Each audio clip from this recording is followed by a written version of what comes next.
Vous êtes-vous déjà demandé quel était le point commun entre le dindon et le salsifis? Eh bien, les scientifiques, oui.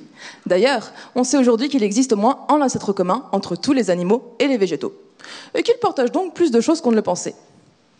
Mais la question à se poser, c'est comment a-t-on bien pu passer d'un seul organisme au dindon et au salsifis qui sont si différents? Et cette problématique, on la retrouve aussi à plus petite échelle, au niveau des molécules.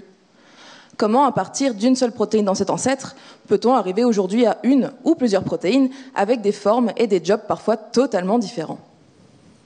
Le sujet de ma thèse, c'est justement d'étudier cette diversité au niveau structural et fonctionnel pour les protéines à doménine. Bon, dit comme ça, c'est pas très parlant.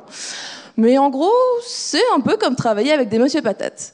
Bon, pour ceux qui ne connaissent pas, Monsieur Patate, c'est une patate, quel scoop, sur laquelle on peut mettre différents membres et accessoires. On peut alors obtenir des spécimens, somme toute, assez classiques, et parfois d'autres un peu plus exotiques.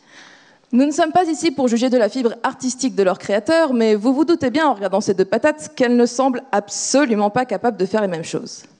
Eh bien, c'est exactement pareil avec les protéines.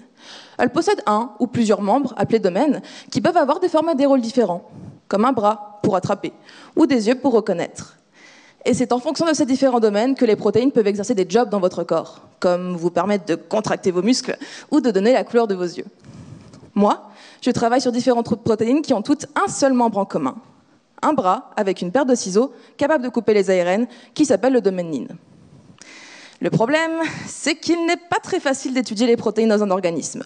Déjà parce qu'elles sont mélangées avec plein d'autres, et aussi parce qu'elles sont très petites.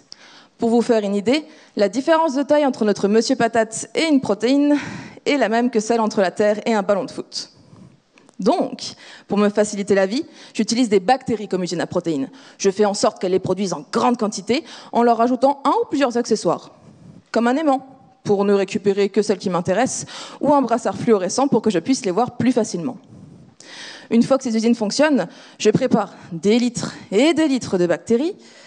Je vous raconte pas l'odeur de bon matin. Et je récupère mes protéines.